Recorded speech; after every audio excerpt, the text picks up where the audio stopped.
Alrighty, here we are. Hey everybody, just making sure everything works here. Wonderful, wonderful, wonderful, wonderful. So, needless to say, has the same name after reviewing the video. It was so horrible.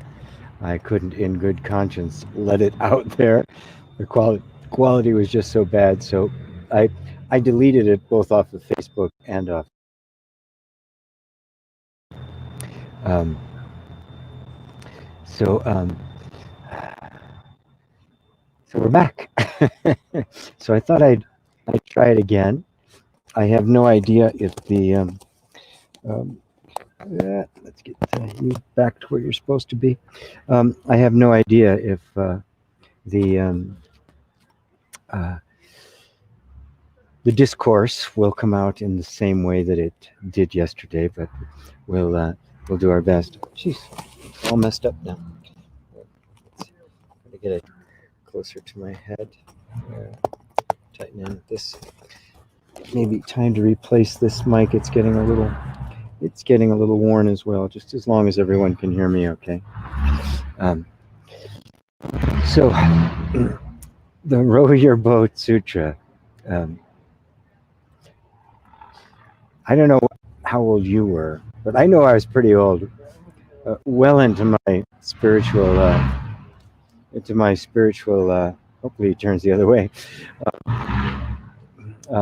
into my spiritual life before the words to that song, row, row, row your boat, right, ever occurred to me. As kids, right?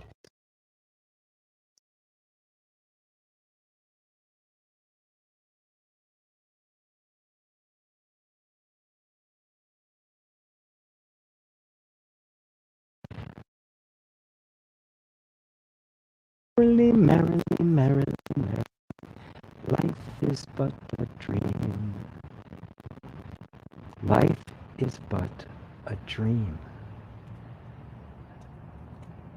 You know, that word, that metaphor, life is but a dream, um, has been used in spiritual teaching for forever, right? As long as there's been spiritual teaching. You don't hear you? You're not hearing me. Take a look. Audio. Test, test, test. Um, Everything seems okay on this side. What about you guys? You hearing me?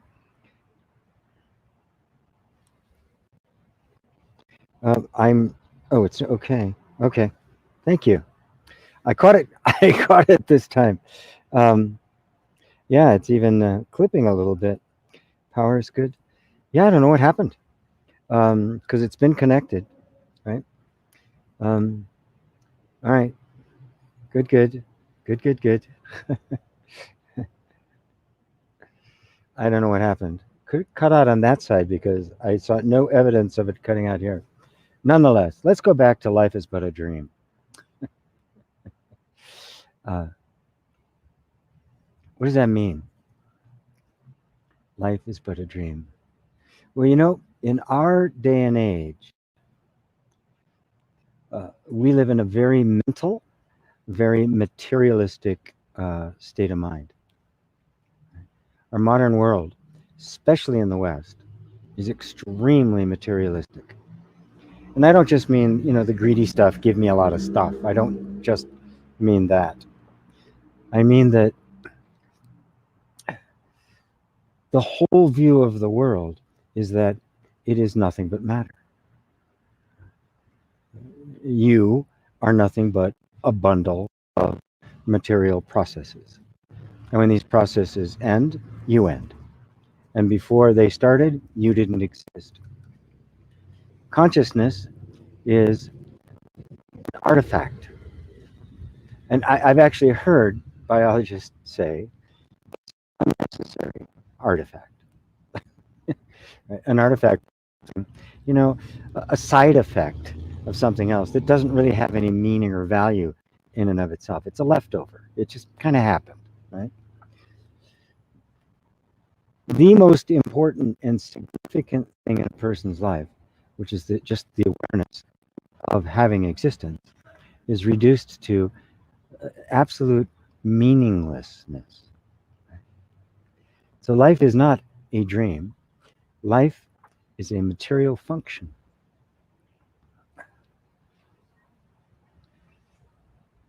Everything is the material world. Everything is objective. You are objective, right?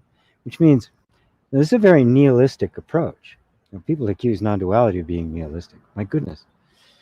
Before you were born, after you die, oblivion.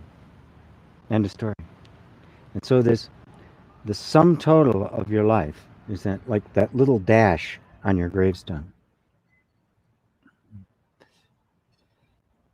So what's the dream? How can you say this is a dream? Well, it's very hard to do that because we've been so indoctrinated into the idea that what we are experiencing is an absolute objective reality and there's nothing you can do about it. Well, it's fascinating because the more that that view is solidified, and it's very solidified today. If you talk to physicists, quantum physicists and the like, they will tell you, no, we know how everything works. It's just a matter of time before we figure out the details. They say that about consciousness. Now, consciousness is some kind of function of matter. There's some kind of little structure there in the brain somewhere where that is consciousness, right? That is the functioning of consciousness, and yeah, we don't know exactly how it works yet, but we will, right? I mean, it is that level of absolute arrogant conviction that we got it, which of course means, any kind of spiritual view, absurd. Any kind of extrasensory experience, absurd. Just completely written off. So against that background, which we've all been educated in, unless of course some of my friends in India are here, we've all been educated into that,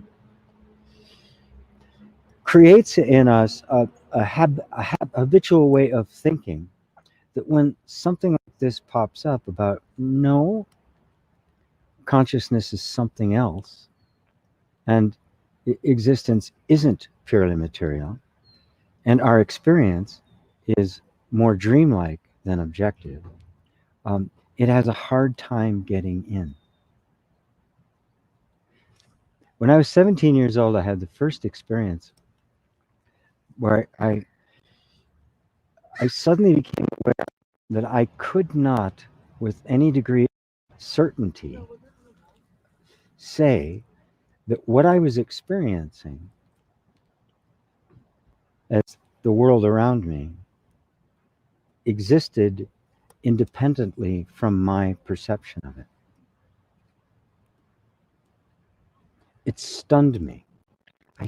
I pondered as long as I possibly could, trying to find some kind of some kind of personal evidence that would that would that was there was me and there was the world, and we were separate, and there's me over here and I was perceiving this objective. And the more I just looked and looked and looked, and I could find nothing. I could not find any concrete proof, and it blew my little mind.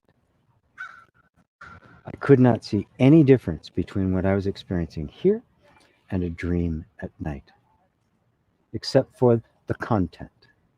The only difference was I have a whole bunch of different dreams at night, and this one seems to be consistent. It's kind of an ongoing story. It's episodic, right? It's like those soap operas that have gone on for 70 years. What is it, Days of Our Lives or something like that? Older than I am.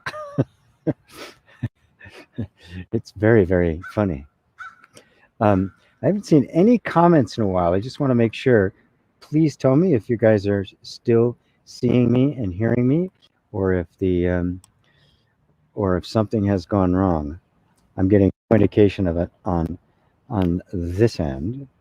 I may just check in with YouTube here real quick and uh, and uh, and see what I'm doing.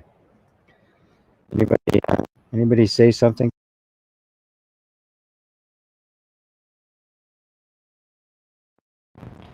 Uh,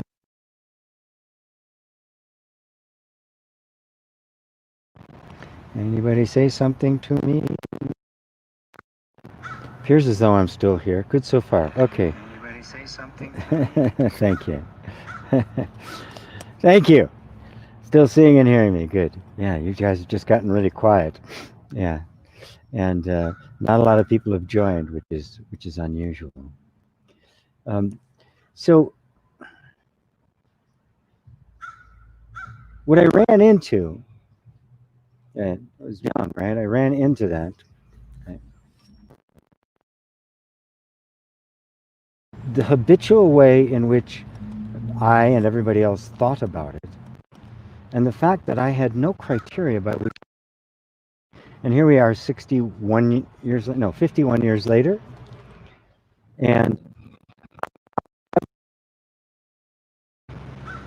uh, presentation of the idea of an objective universe that is that has been that has been anything other than an assumption. It's not even questioned; it's just assumed. It was kind of spiritual. It wasn't really more just kind of like the veil uh, got pierced a little bit. It was 2 years later where I had the actual spiritual experience that changed everything. Uh,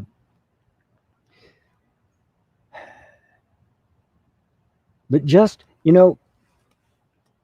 it's one thing for me to say it's all subjective, it's all within consciousness.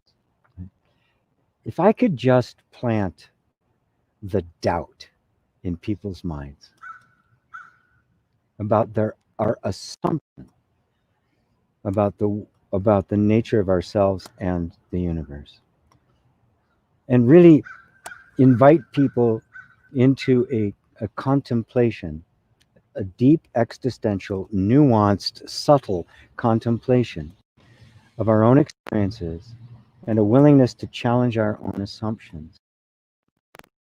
That's enough. The rest kind of a this kind of an inquiry. Like if you look around the world right now, and I am digressing, sorry. Look around now, what you see is polarization and division. You don't see nuanced conversation. You don't see context. You don't see any precision in language. It's all uh, inciting. It's all ideological. It's all taking a position. It's all this is right and this is wrong. Everything is like this right now. There's nowhere on any media anywhere other than a couple of channels like uh, this on YouTube where you will actually see an in-depth, nuanced discussion of anything. All the mainstream media, it's either one side or the other, right? And it's forever arguing back and forth, arguing their case.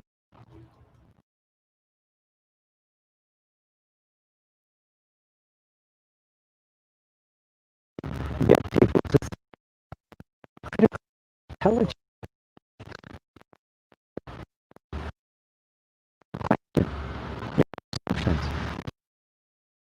This isn't just an intellectual exercise. It's not a game, right?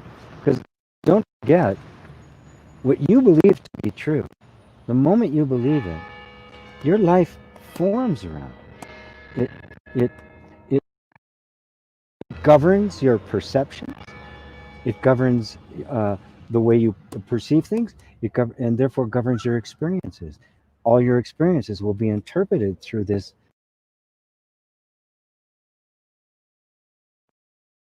capacity to question our assumptions, which we quite spontaneously, very young, um, is one of the most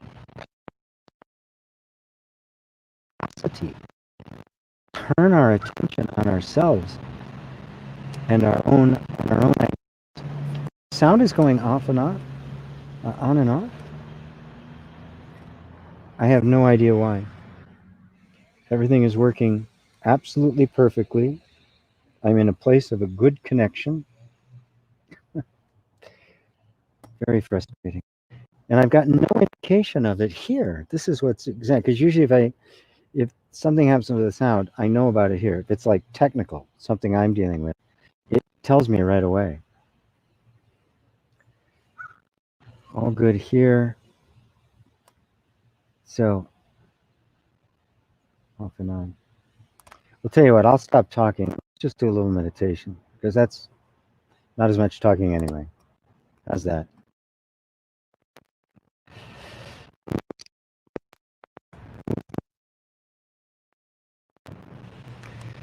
Well, let's do this.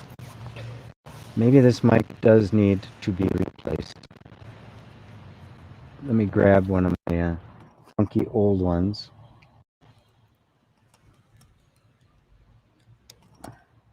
Hold on.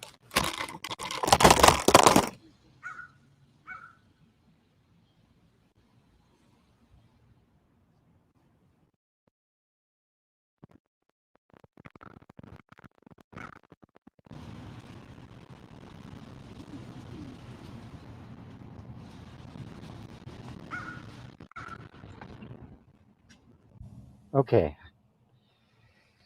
I guess this will have to do. Hopefully that will affect yeah, change the mic. Sounds like static sometimes. Okay, let's turn this off. Get rid of you. Oh, that's frustrating. Anybody want to donate me a new mic? Goodness. I've got all sorts of great mics for studio recording, but the live stuff there, funky, funky, funky, funky. All right, I may have to replace a few things. Good now. Great.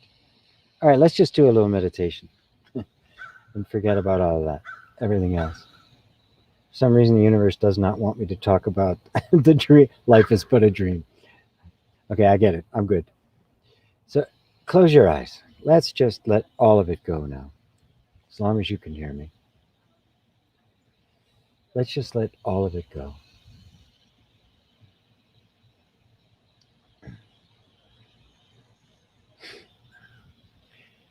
And if you find your mind being really, really active, just consciously slow down and deepen your breath. Just bring your attention there. Ask your breath to just slow down. And then as that obeys you and starts to slow down, just put your attention on the way your body is feeling. Very simple. Very, very simple.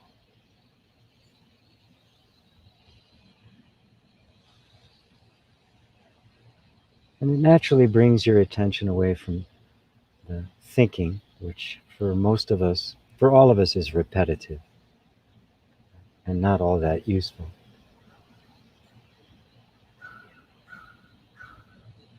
And into your body, which is not thinking. It's just very, very present. Very much in right now.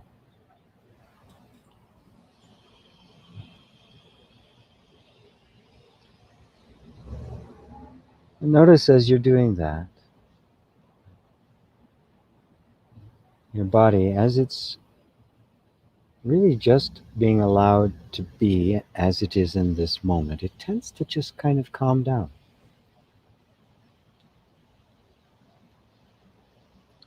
Focus in this present moment. It sends a message to the whole energy system. And notice that thoughts are still coming and going. Emotions are still there. Sensations are just in a constant flow. Nothing actually has to change in order to just begin to feel that sense of slowing down, calming down.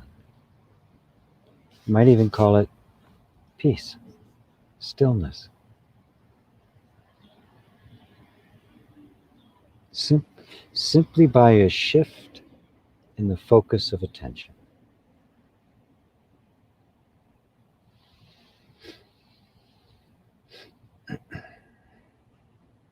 And just notice. It's very simple. Don't have to stop anything. Don't have to fix anything. Don't have to change anything. You're just exercising authority over one of the most powerful uh, capacities you possess, the power over your attention.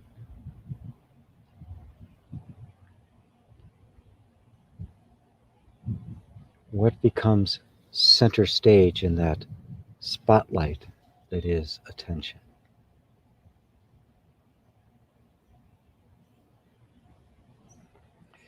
Now, I'm not trying to create some kind of a state. Exactly the opposite. We're not creating anything. We're just noticing what happens when our attention is inward. By inward, I simply mean being at the place where you're aware of thoughts, but not engaged. You're aware of feelings, but not engaged. You're aware of sensations, but you're not engaged. Your attention has moved inward, back.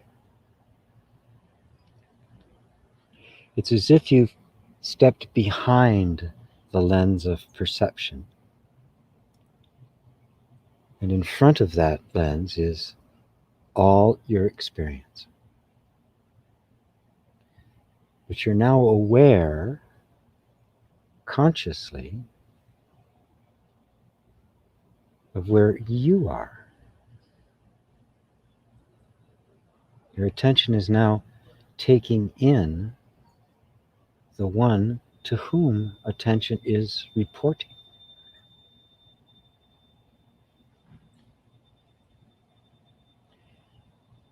Because it can take in anything in the universe.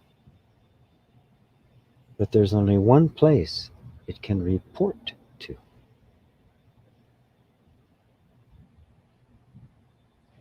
You just see yourself as sitting behind the lens of perception.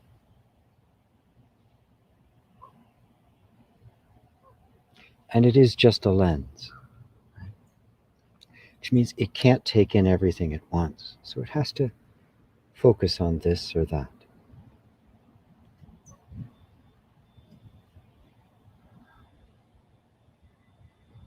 But no matter what it focuses on, the place to whom it reports what it sees is always the same. The lens itself can get quite distorted and get colored, it can get filtered, it can get veiled. But the seeing, the one seeing, can't be.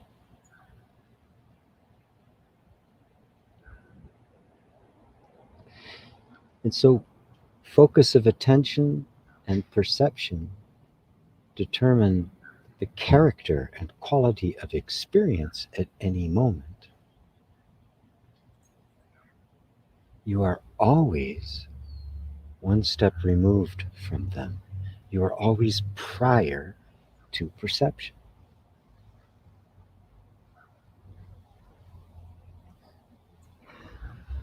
Now, again, this isn't a state I'm bringing you to.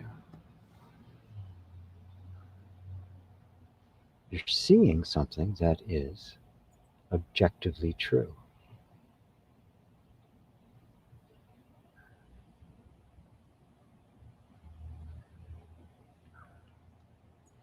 You are witnessing how perception actually works. And more importantly, how you are greater than your perceptions.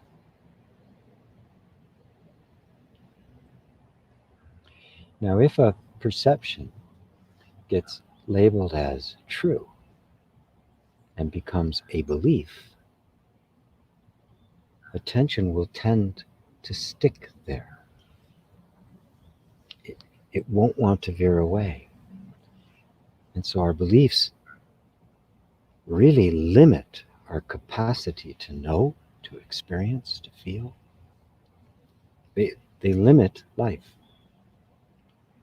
Not in reality, but they just constrain our experience of what in fact is infinite potential.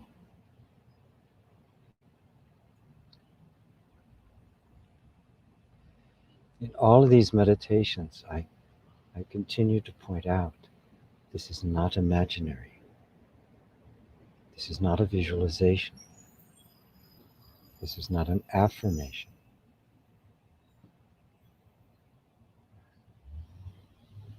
This is a direct seeing of what's actually here.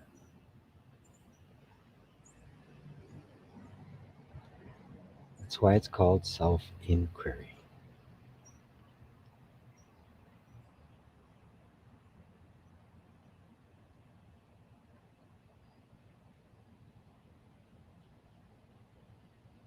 And again, if you can, notice how quiet it is behind the lens. On the other side of the lens, it could be utter chaos.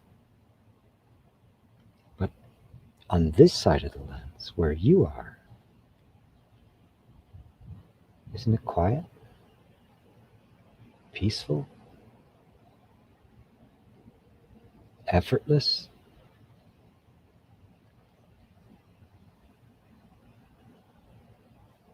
This is your natural state. This is you when your attention is on you.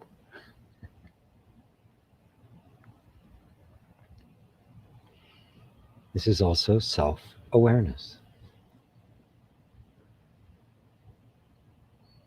which is the self that is aware, which is you.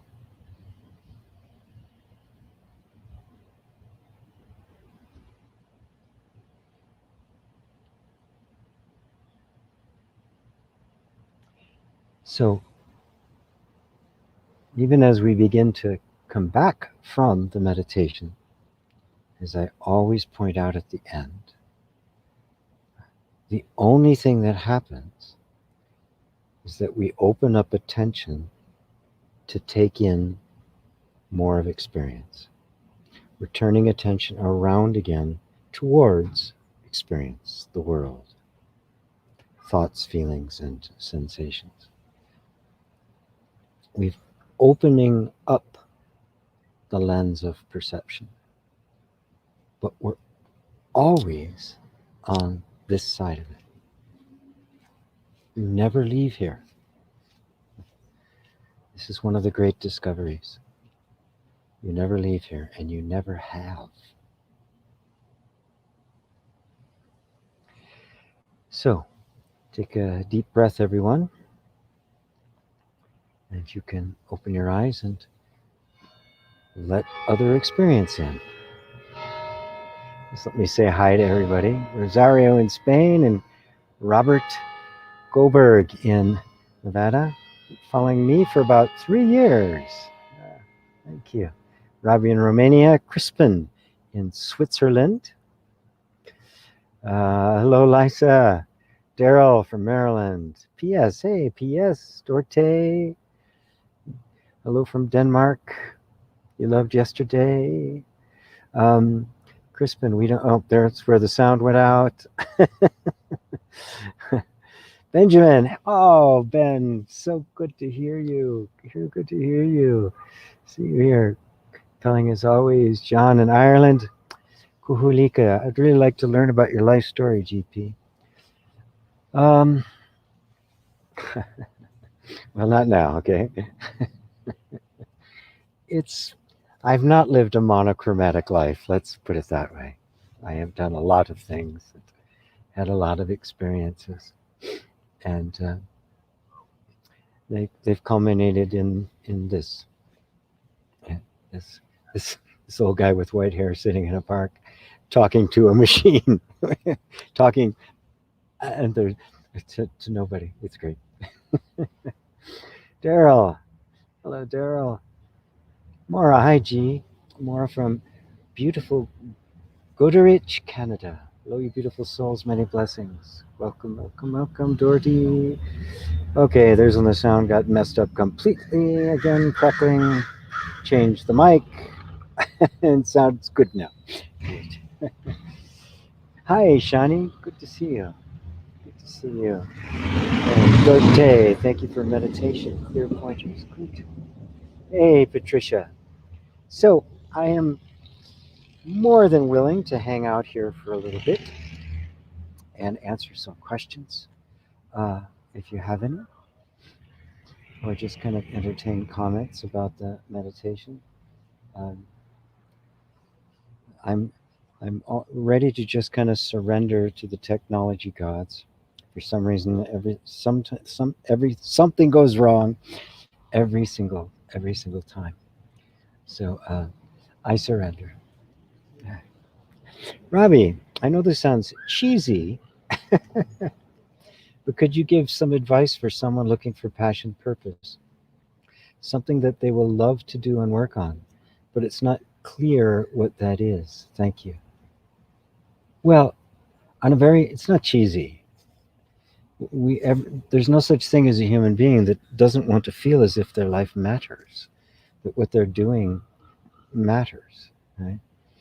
And you've probably heard me talk in satsang when people have asked about purpose and that sort of thing. And there's no absolute purpose. There's just the purpose of right now. Right? You could just simply start by just looking at what is it that you love? What is it that engages your attention?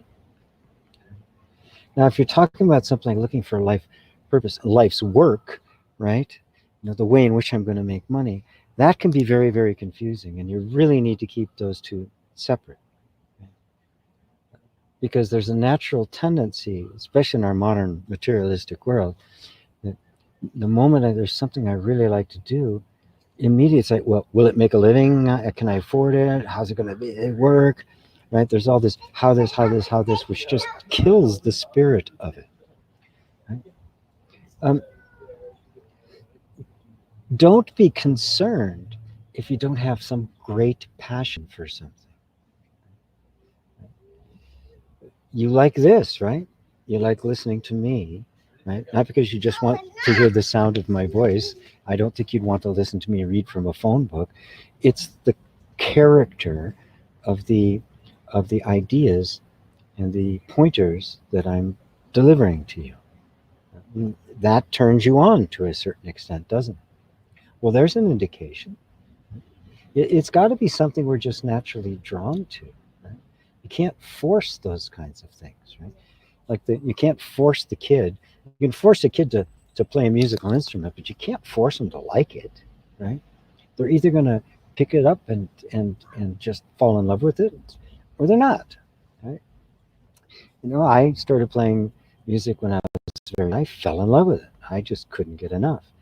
And of course, it served also another very significant role in my life, because my life was so messed up. It kind of gave me something to hold on to, kept me out of juvie hall, right?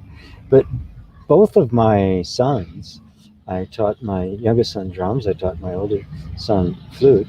They were both natural at it. They're both good. My oldest son could blow a flute the first time he picked it up, and that's not That's a natural. He knew exactly where to put his lips. My other son knew exactly where to hold the sticks. They're quite natural at it, and they got good very quickly. They never fell in love with it, right? And so it's just kind of felt to the side. So if you look at it, you know, a lot of people say, do I have this passion? Where I find my passion? It becomes this burden. Like I've got to find something, this quest. It should be an exploration, right? What is this particular life supposed to do? And don't even be concerned whether you find it or not, right? The reality is that because you are life, you're not separate from life. The purpose of this form is happening, whether you think it is or not. Right? Don't let your mind's version of what this is supposed to look like. The reality is this purpose is what's happening, right? As Nisargadatta put it, destiny is what happens, right? So whatever your life is doing right now is purpose. It's not something you have to do, to get and then do, right? You discover the life, and that your purpose is beyond even the purpose of this particular life. Right? But then you let this life fulfill its purpose. You participate in it, like you know, you're part of the band. You're just kind of you're just kind of going. You're along for the ride almost. Right? You're not controlling it. You're not bending it to your will or anything like that. But don't start from the premise that you're missing something and you have to get it. Because that will put you on an endless search. That will set you on the road of the seeker that will never be satisfied. Right? Assume that whatever it is you're desiring, whatever it is you're looking for, you already have, and that it's going to be an internal discovery, and that makes it an interesting exploration, and not a desperate attempt to fill a hole. You see the difference? Is that helpful, my friend? Anybody else like to ask something? If not, I'm more than willing to say au revoir for now. I'll give it a minute because I know there's a delay. See if I can fix my microphone or if I gotta get a new one.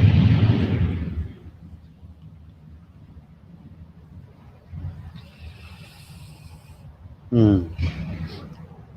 Robert Goldberg, this is related. Often I find that I have lost direction other than listening to meditations. Is it needed to really have a way to follow? Um, Ultimately, no. There's no way except this moment. Uh, I don't follow a way.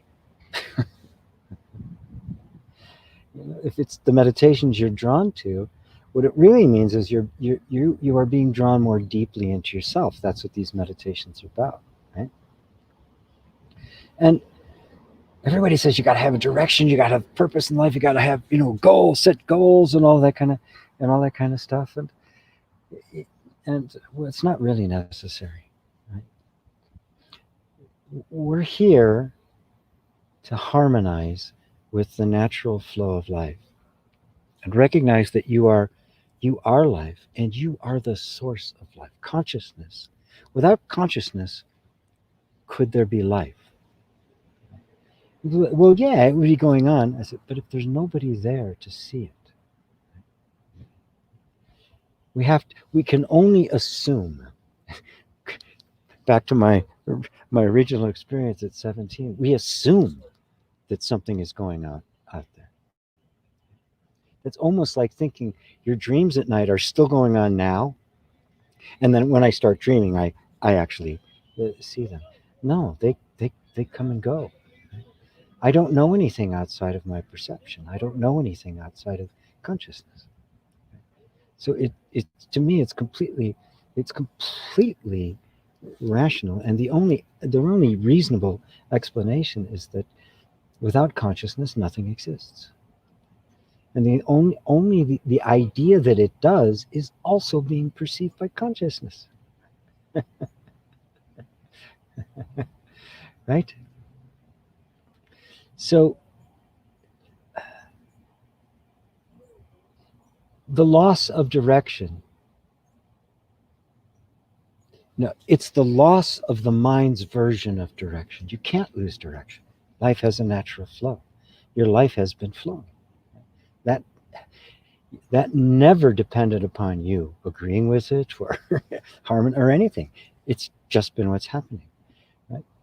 You can pretend that, when you're sitting in the river and you're floating along on the boat, you can pretend that you're controlling it, right? But you're not. You're simply flowing with life. So directions happen, they come and go, right? Uh, There's a general direction, but that general direction is only the current for right now. It's not the current of your being. It's the current of this form at this time in this world right now. Everything, everything. Your life is the way it is because the universe is the way it is. You can't separate the two. It is one stupendous whole. So you don't need a way to follow. You've never had a way to follow. Anyway, the thinking that there was some way we were following was an illusion. Life is flowing. You can't stop it. Like you can't stop sensations. You can't stop experiencing, can you? Right? It doesn't stop when you go to sleep at night. And we wake up in the morning, you have to start the engine of experience.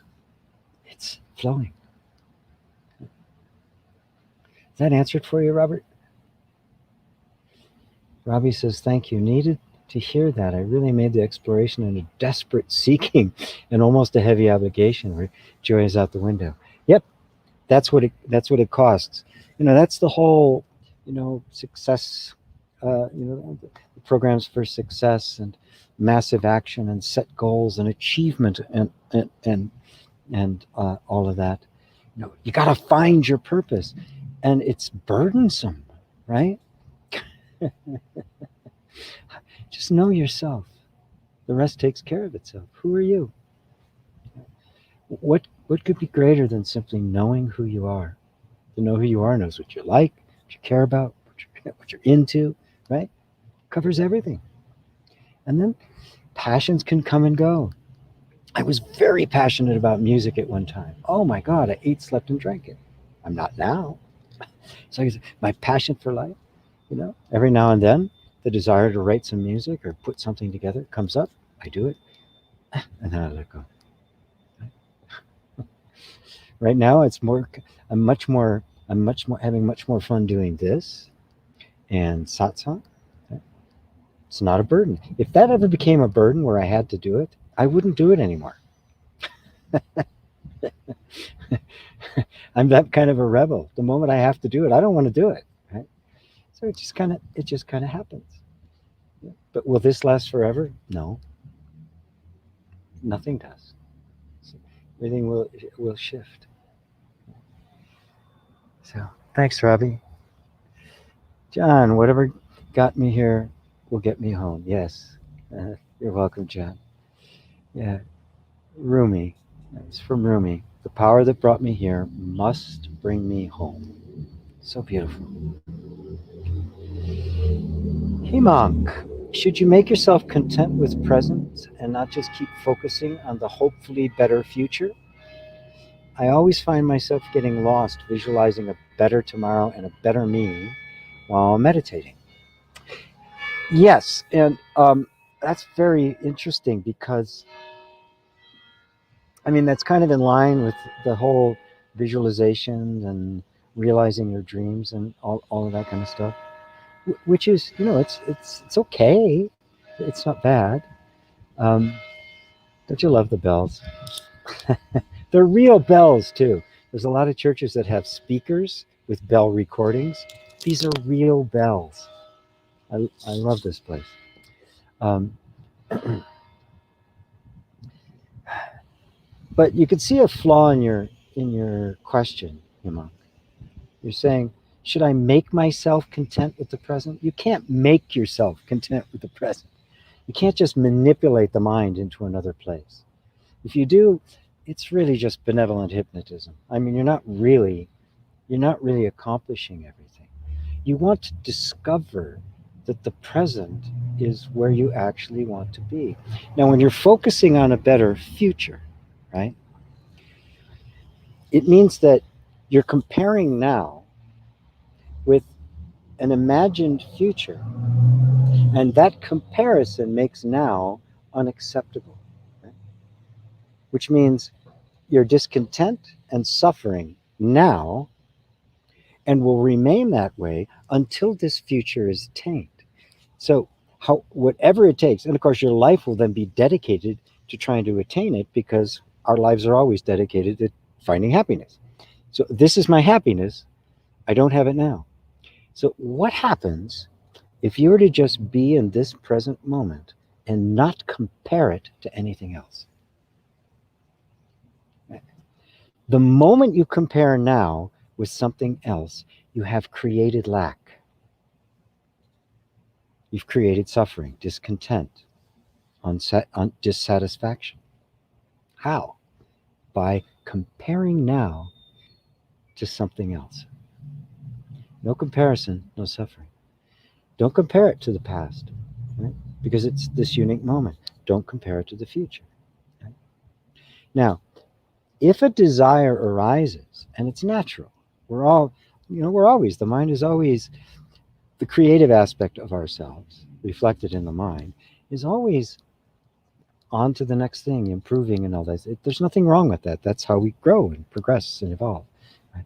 But when that becomes okay and this not okay, we're now suffering. And we've missed the now, right? We don't want to be happy in the future. We want to be happy now, right? But we get this idea that somehow if I have attained this particular set of circumstances, then I will be happy. And that belief completely eliminates the potential of happiness now. And what is it that what's the only thing you ever experience now?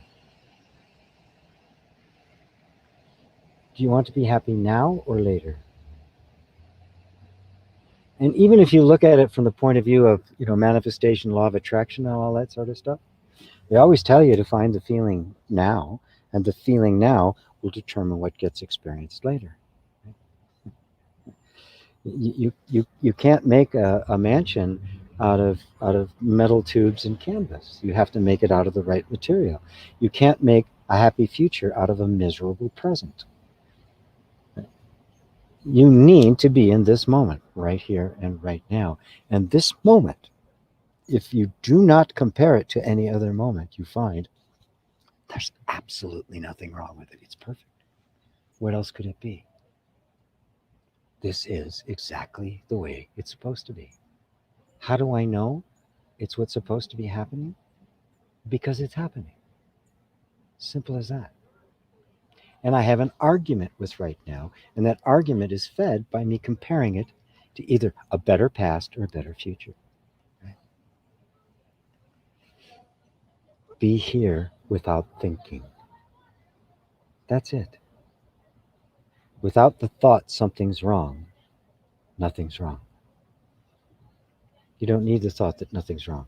Just don't think that something's wrong. And what's left? This, right here, right now, just as it is. That is heaven. That is heaven here and now. The heaven within you is simply this moment without thought. It's the place I try to bring you in every single meditation. The right now without thought.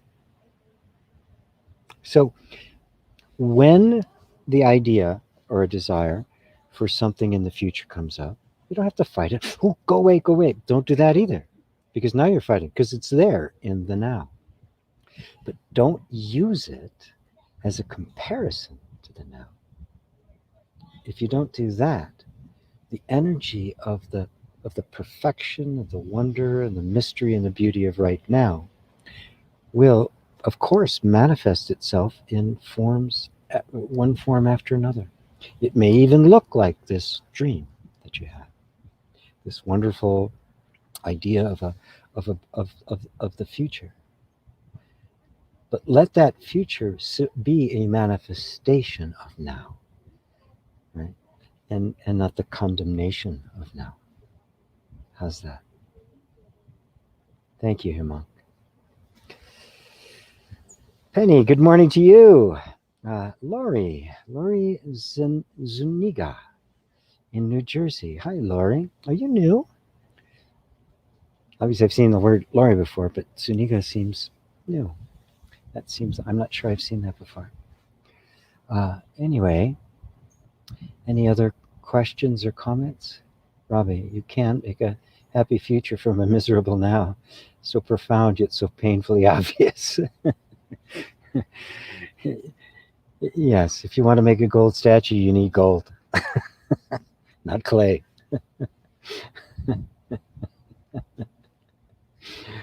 Oh, oh, Robbie, you're great. Thank you. Anybody else before I sign off? Going once, going twice. Well, dear friends, thank you for being with me. Thank you for being here. It's always really wonderful. Crispin, where are you anyway? Um, yes, I am. Love your content. Thank you. Yeah, wonderful, Laurie. Great. Welcome, welcome, welcome. I also do satsang every Sunday on YouTube, right here on YouTube at 3 p.m. Eastern time.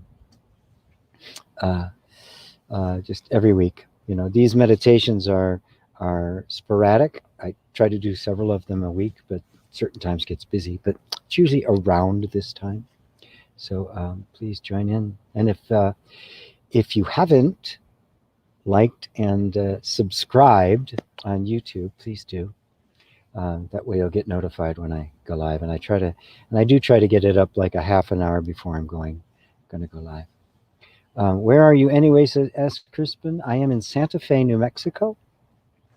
This is near Santa Fe Plaza.